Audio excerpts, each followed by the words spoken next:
Welcome to Build Your Thing, the podcast where we help content creators find their unique creative voice, monetize their work, and build their tribe of loyal fans. I'm your host, Matt Giaro, and if you want to start your writing journey or are already writing online, then today's episode is definitely for you. Why do I say that? Because today we are going to give you actionable tips about how to improve your online writing. And why did I say we? Because Justin Cox joins me on this episode. So Justin has been an online writer for 20 years. He's the co-founder and editor of the writing Cooperative, one of Medium's most popular publications. And he's also the author of the book Write Now, which guides you through discovering what type of writer you are. And with that being said, welcome Justin to the show. Hello, Matt. Thank you for having me. It's a pleasure to have you here. And as I told you before launching the recording, I just want to say congrats on publishing your book Right Now. Thank you. We are going to talk about this book more later on, but for the time being, could you rapidly introduce yourself to the audience? Yeah. So as you said, I'm the editor of the Writing Cooperative. We're one of Medium's largest publications and the largest publication focused on advice and encouragement for writers. I've been doing that since 2014. Other than that, I'm a freelance writer. Primarily, my clients involve nonprofit organizations and other businesses, helping them kind of shape their marketing messages, strategic plans, all that kind of stuff. And as you mentioned, I just published about a month ago my first book, Right Now, How to Pursue Your Dream and Start Writing Today. Yeah, awesome. And I really love the cover and also the title. It's really well put. So congrats on that. So we may have some some opportunity to discuss this further. But what I really liked about your book is it's kind of a unique book, where you we really feel the coaching side, and this is actually something that you don't see with a lot of books. So maybe can you tell us a little bit more about that and the thought process involved behind that?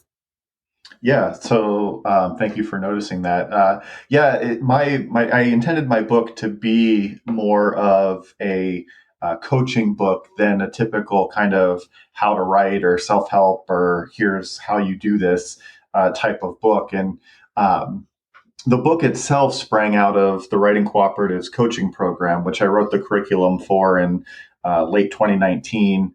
And we did, I think, 5 cohorts of coaching folks throughout 2020. Or no, I guess I wrote it in 2020, and then we had the first coaching cohorts in 2021. Timelines all kind of blur together in the last couple of years. But yeah, so long story short, it evolved out of a coaching curriculum that I wrote. And that was really my intent, was to create something that gives writers the feeling that I'm right there walking alongside them, guiding them as they either start or rekindle their writing journey. Yeah, that's very interesting, and especially what I liked about the book is there are three main parts, right? So part 1 is all about overcoming the barriers to writing, right? Mm-hmm. Part 2 is the different types of writing and editing, and part 3 is actually building a team who supports your writing. Is that correct? Yep. And how about can you maybe walk us a little bit through those 3 parts, obviously without spoiling the book, but actually I really like the approach that that if you actually want to achieve something, well, you have actually 2 ways of doing so. One of those is actually overcoming the barriers. So imposter syndrome, you're starting with your book with imposter syndrome. So this is quite interesting. Can you tell us a little bit more about that? Yeah, so the 3 parts, like you said, the first part is really focused on the barriers that get in the way. There's a lot. Writing it's a solo sport, but there's a lot of things that get in the way of us kind of completing what we're trying to create. And so But what I've noticed over the years is most often the thing that gets in the way is ourselves. We create our own barriers, whether it's imposter syndrome or self-limiting beliefs or whatever it is. We kind of create our own barriers, and so that first section is really kind of aimed at addressing the things that we put in our own way, and identifying them, because that's often the hardest thing to do, is to identify them in the first place. Once we identify them, they're a lot easier to control or to remove, but we have to be able to identify them, and so that's kind of the first section of the book. From there, the kind of middle section is the different types of writing, the different types of paths to writing, different ways to kind of publish and get out there. And that's more of a exploration of all of these things with activities and worksheets to kind of guide you, and at least try different forms. I'm primarily a nonfiction article writer. That's kind of my bread and butter, but I do like to dabble occasionally in fiction, and so I encourage all writers to kind of explore the different options available to them, because you never know kind of where that muse might strike. And then the final section is the building a team. And as I mentioned, writing is a solo sport, but we really need a team of supporters, a team of people who encourage us, and help us to make sure that we're creating the best work possible. Yeah, that's quite interesting. And when it comes to writing and editing, I know that you are someone who's writing daily, but you don't publish daily. So could we dig a little bit deeper into that aspect? Yeah, there's a lot of different writing advice out there. Some people say you have to publish daily. Some people say you have to write daily. Some people say you don't need to do either of those things. And so it's really one of those that I think it's important to figure out what type of writer you are and what works for you. For me, I like to write daily, and I use the app Day One. It's a journaling app. But I write every day in that app, and it helps keep track of my streaks, to make sure that I'm writing daily. I've created kind of a custom template that gives me random questions to kind of ponder and explore. As of right now, I have a 1,642 day streak in the app, and so that is the better part of 4.5 years. And so I believe heavily in that, but I don't believe in publishing daily. Most of the stuff that I write in my app is just for me. It's a way to grow as a writer, to improve my skills, and to ponder what's going on in my world and in my head. But that doesn't need to be publicly consumed. The stuff that does get published is much more polished, thoroughly edited, and much more deeper in scope. And so on the debate of quantity versus quality for online writing, I heavily lean towards the quality side.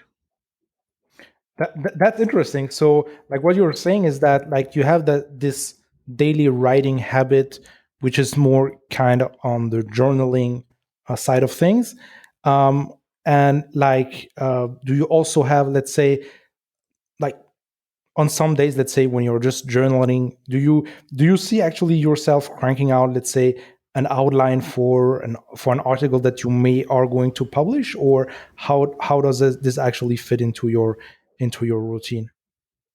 Yeah, so the journaling, it's really a place for me to kind of flex my writing muscle. It's largely separate from my regular writing routine. Though there are things that work their way out of the journal and into outlines and such that will end up being published. It's a way to kind of capture the things that are in my head, without any agenda. Okay. Um, a lot of times when I sit down to create an outline or to start an article or whatever it is that I'm writing, I have an agenda in mind. And so that writing is very focused and very intentional. Whereas my daily writing, my journaling, um, that's a way for me to just kind of write and see what comes out, um, and kind of explore the things that are going on in my head. And so that's a way to, like I said, flex my writing muscles, make sure that improving as a writer, but also just to kind of explore ideas without any set purpose. That's interesting. And do you have also like a daily writing habit when it comes to, let's say working on your articles or something like that, or is it more like depending on the projects and how you just, um, or depending like on other factors? Yeah, it largely depends. So online writing, my articles, the writing cooperative, that is really secondary to my main clients. And so my clients, because they're paying me, they get the primary focus of my attention. And so in between clients or when I finished a client project or whatever it is, that's when I tend to focus on my online writing, and so that tends to happen in more um, bursts and spurts rather than kind of every day. Um, for example, the writing cooperative, I write a weekly newsletter that's sent out every Tuesday. I'll tend to write maybe a month's worth of those newsletters um, in one sitting, just kind of, creating those, getting them ready to go, so that I'm not writing the night before, trying to get them out when the deadline is approaching. And so my online writing tends to do that. It kind of fits in around my daily work and where that time allows.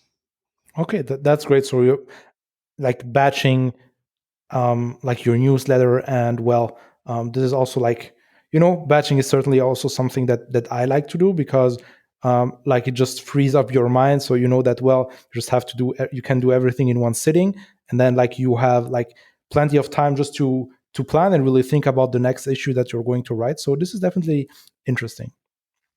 Yeah, exactly. Like today, before this call, I actually was looking at the calendar and assigning newsletter topics for each of the weeks in August, and so I'm already kind of thinking that far out in terms of topics. Mhm. And then when I have time, I'll sit down and create the shell of the newsletter and kind of get the first draft ready to go. Yeah, that's great. It also like leaves you with plenty of time to really think about it and incubate about, some specific things that you may like, that you can talk about in like 3 weeks or 1 month. So this is interesting. Exactly.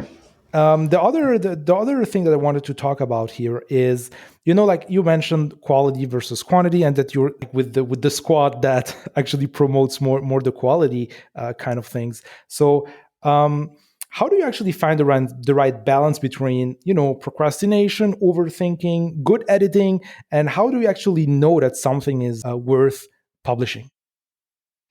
Yeah, I mean, that's a great question. And honestly, the answer is that it kind of depends, and it's going to be different for every writer. And so, what I like to tell people is that um, the best way to build an audience is to balance quality and quantity, or quality and consistency, really. And so, consistency can be whatever you define it as. My consistency is like I know that I'm going to be publishing those newsletters once a week. I know that I'm going to have a new interview with a writer once a week. That's consistent for me. For some writers, it is daily. Though personally, I just find it hard to reach my quality standard if I'm publishing every day. In 2017, I did an experiment where I published. This was before I was writing the weekly newsletter and everything, but I published a new article every week for the week of 20 or for the year of 2017. I wanted to see, what that did for my own writing habits, my growth as of my audience, and so that was an undertaking for me. And what I learned is that at the end of the year, looking back, a lot of those articles were things that were good, but they weren't great. And I was writing them to meet my own personal deadline rather than to get things out that I was proud of and that I wanted, the world to see. And so, to answer your question about what defines quality, it's really tough to answer for anything other than myself. And for me, quality is something that I'm proud of, that I hope will people will learn from, or at least get them thinking about the topics and the points that are contained within. There's like someone knocking. Yeah, I know. Like I said, there's people working on my house outside the office, and I didn't know they were coming today. But that's why I was trying to work from my iPad in the other room. But unfortunately, the system doesn't work on anything but desktop. Yeah, no worries. It's just like, so that listeners know that, well, there is nothing like crazy going on. It's just like, life happens also like when you're Yeah. recording a podcast. So no worries about that. Well, So life like, does happen. yes. So this is an interesting take. So like I always find it actually hard to actually balance between quantity and quality. And I think that, maybe it's also, um, like the hard thing is actually know let well what is actually quantitative for me. Is it like, let's say, having an article that, let's say, goes viral or reach a certain amount, let's say, of quote unquote social approval? Or is it like, let's say, like, on my side, it's actually, getting a lot of email subscribers or that kind of stuff? So I think it all comes down to, well, what is actually, like, how do we define quantity, right? Quality, sorry. Yeah, exactly. And I think that's why. So, in the book, one of the things that I talk about early on is the need to define your purpose as a Mm, writer. What yeah. is your ultimate goal? And your a writer's individual quality description is going to be defined by that purpose and that goal. And so, um, knowing that means that everything kind of centers around that purpose. And so my purpose is to support and encourage others, to inform people, to help people learn, or at least think about situations in a different way. And so if my content that I'm writing is not meeting that purpose, then it doesn't meet my quality standards. It could be incredibly well written. It could be well edited, well executed. But if it's not meeting that purpose, then I have to ask myself why I'm spending time to create it in the first place. That's interesting because, like, sometimes, let's say, I write something and I think it's a good piece of content, or sometimes even like I think it's a great piece of content, right? But then you just put it out there and then you see like there is like no traction on the content. And sometimes like other pieces that I'm writing and publishing and don't really expect much out of them, well, then they're just performing pretty well. So yeah, this is a strange thing.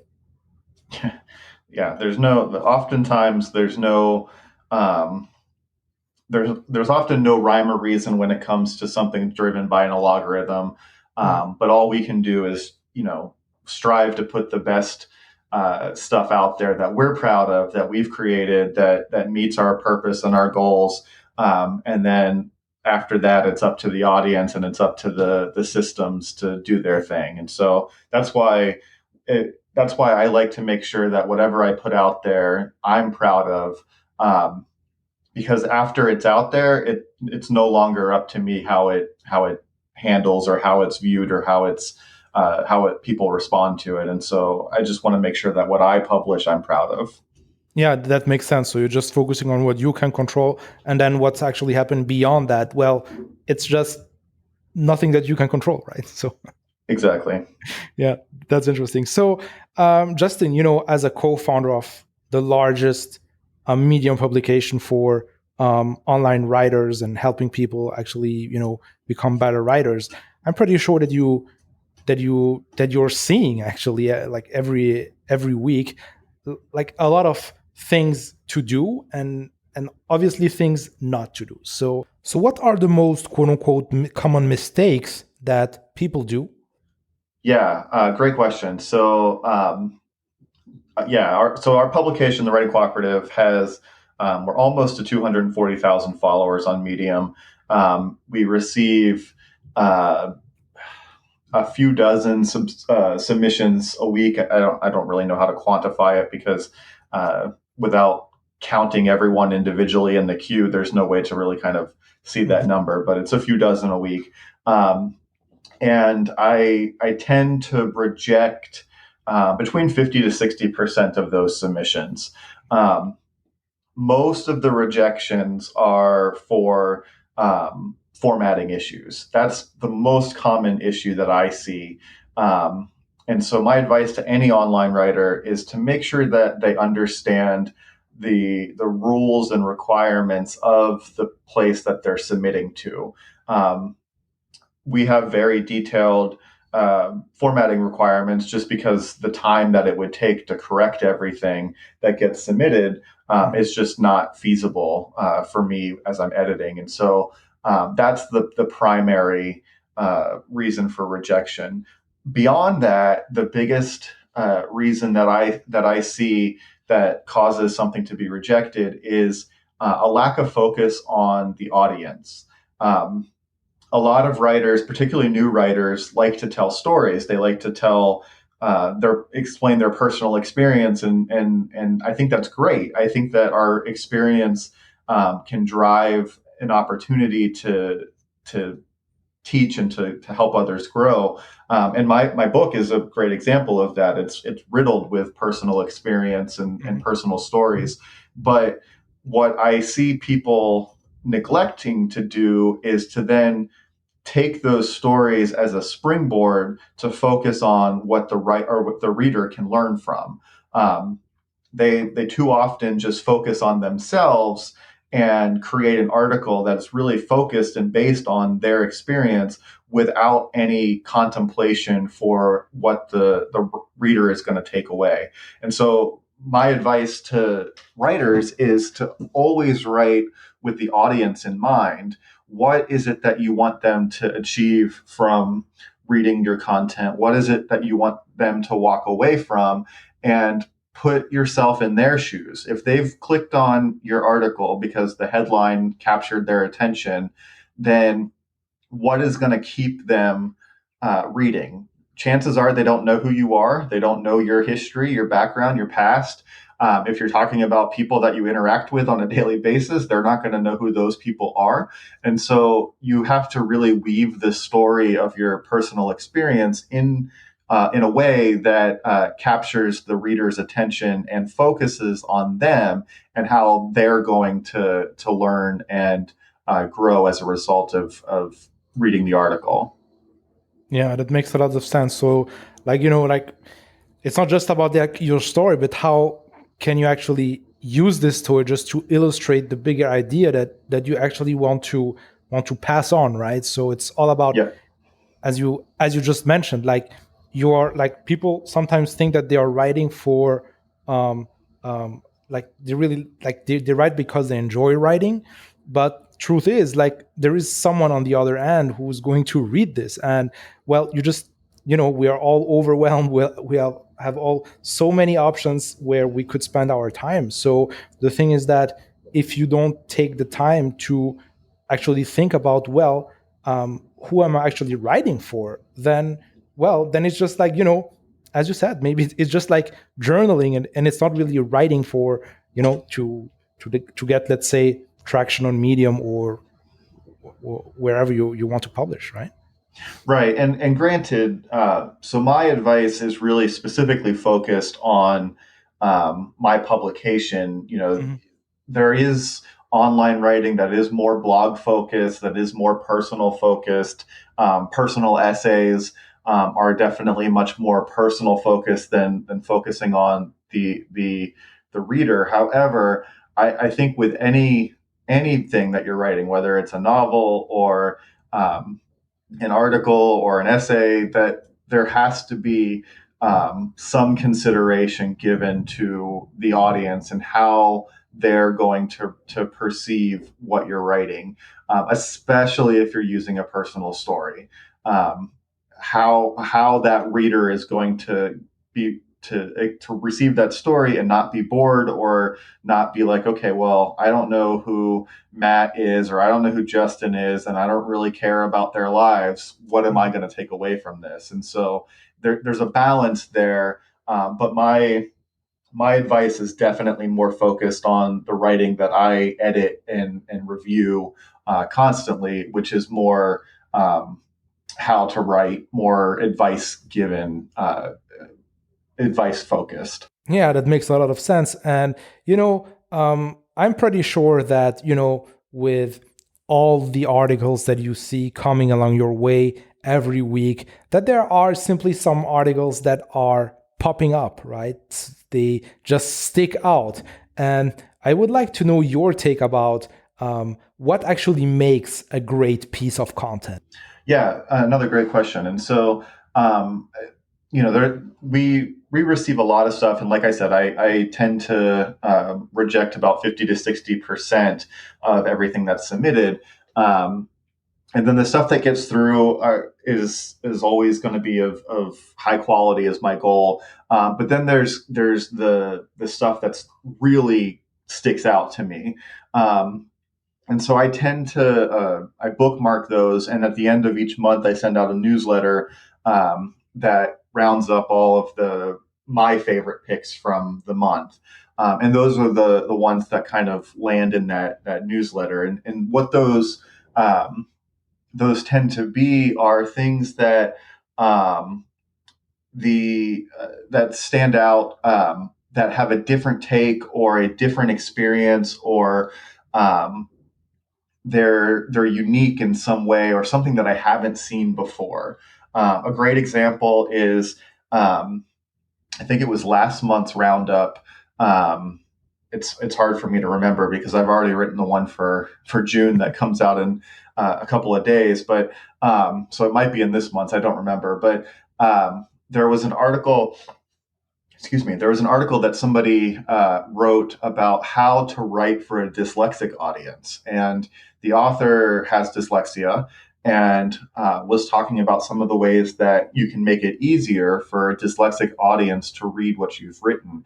And that was something that I've clearly never seen before, and that really captured me. It was well written, and I enjoyed the advice, and so that was something that stood out and went into that monthly roundup.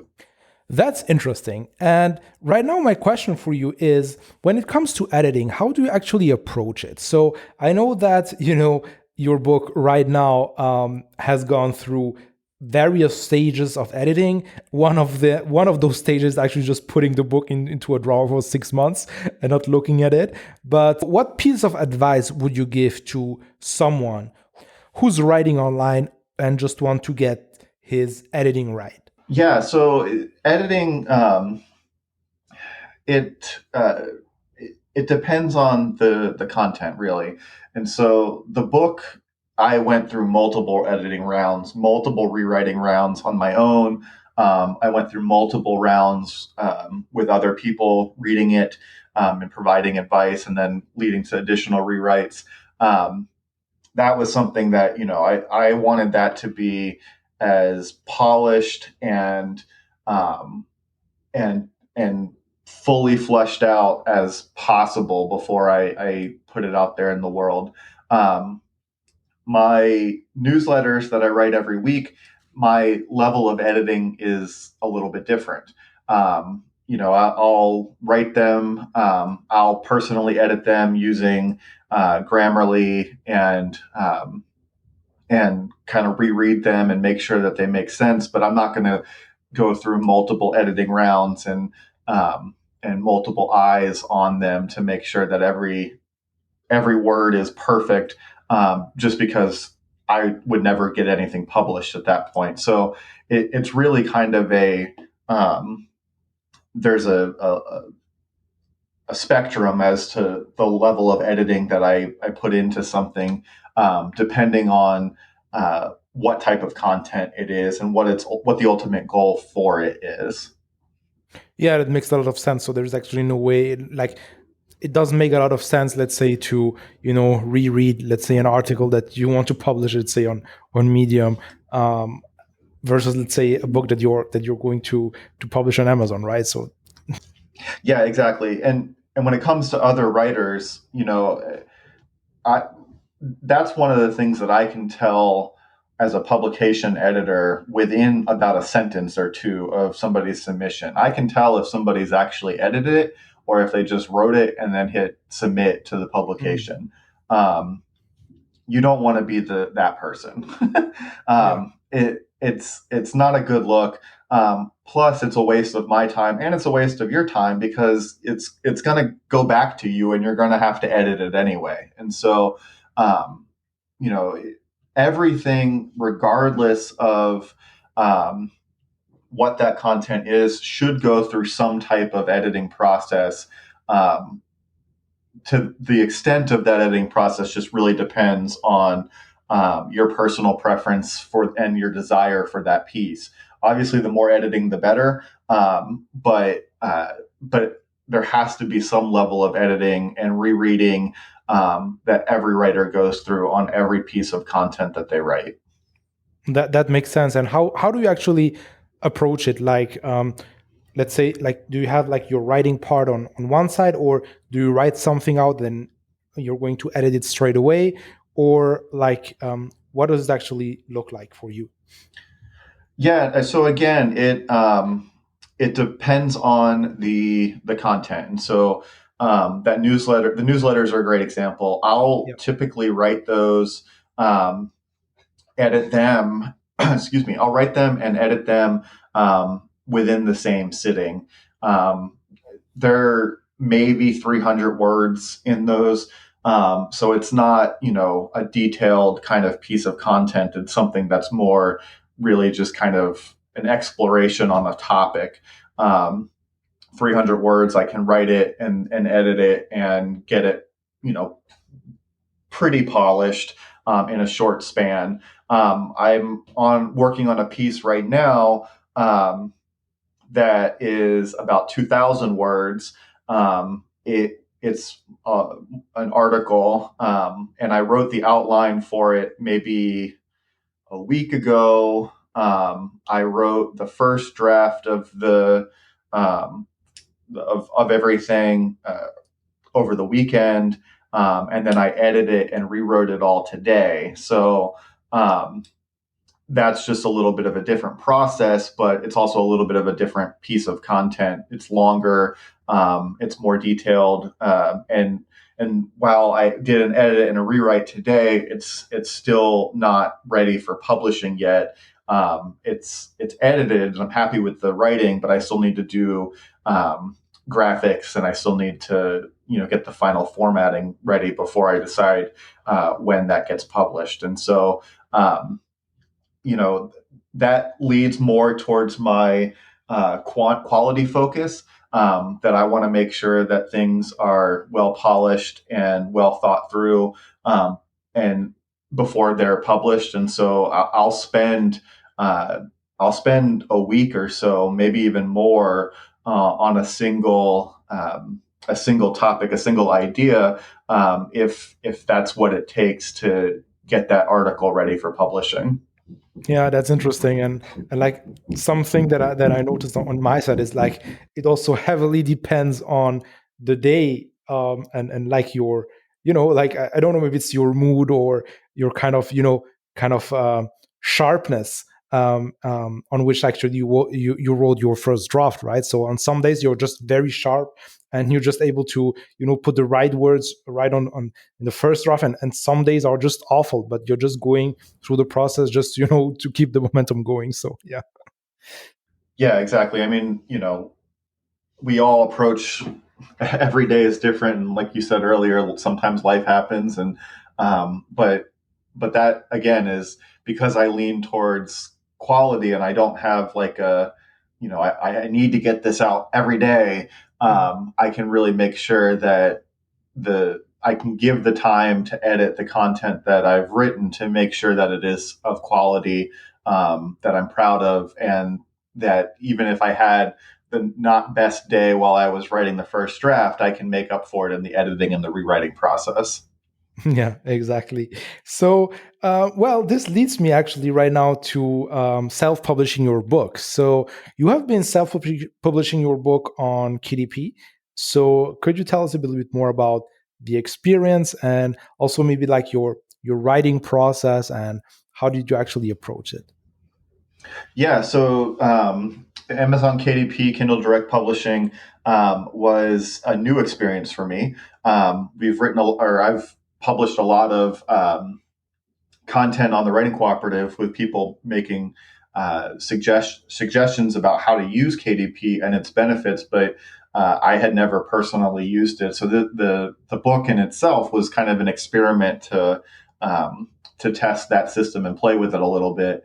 And so I really didn't know what was involved until I got to that process. And so um, the writing process, I approached writing the book like I approached writing everything. I started with an outline.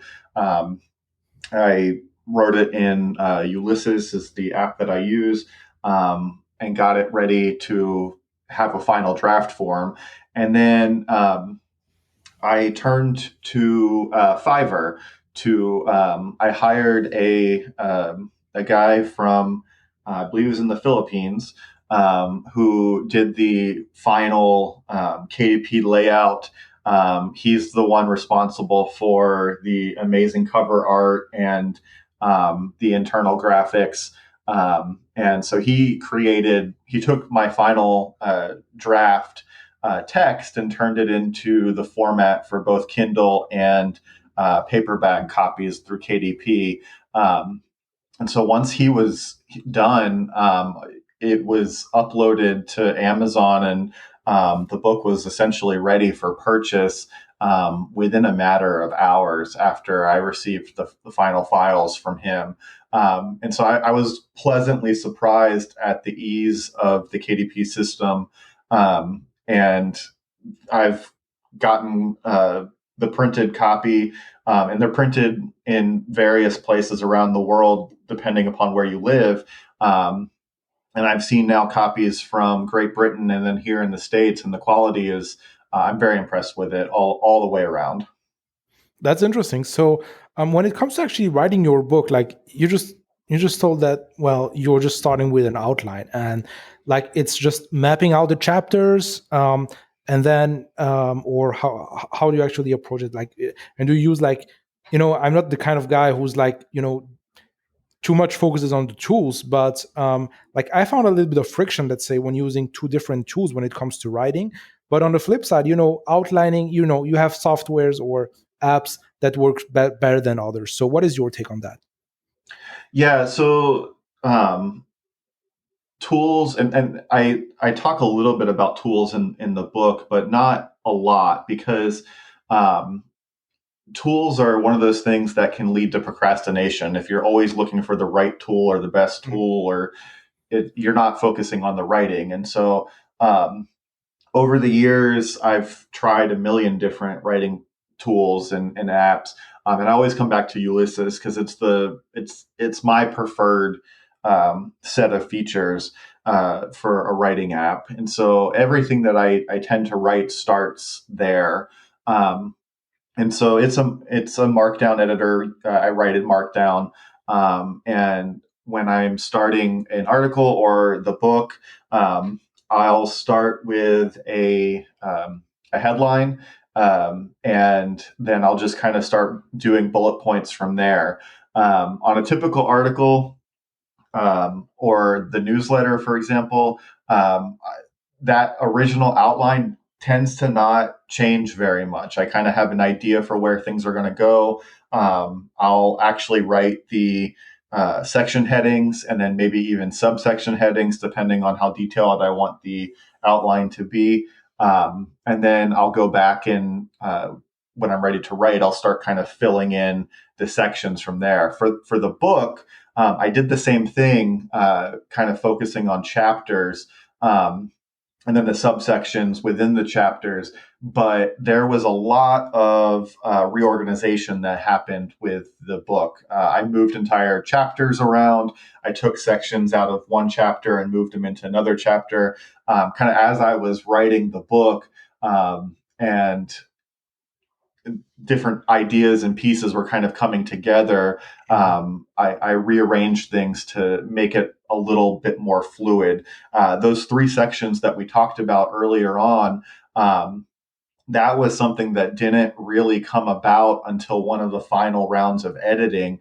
And I realized that there were kind of these three main sections. And to accomplish that, I actually did move a couple of chapters at the end to rearrange to really kind of fulfill that three section idea. That was when I moved most of the goal setting and what type of writer are you content earlier on to tie in with the imposter syndrome and the barriers that we set.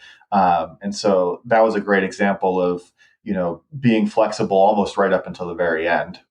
Yeah, that's. I think that's the best example to just illustrate that the creative process is an iterative process, right? So you can start with an outline, but when you just start writing and when you start putting the things together, you just see, well, this there is a better way to say it, or there is a better way to just rearrange everything, and then you just start flipping everything around, and then yeah, this is like sometimes we think that we as writers or creators are kind of unorganized person, but it's just part of the creative process. Yeah, exactly. And again, that's another example of why I tend to lean towards not publishing right away, even when things are ready to go, because um, there's the possibility that there could be a better way to say something or a better example to put in there. And now there's a point at which you have to publish. You can iterate and you can perfect and you can refine forever and ever and ever.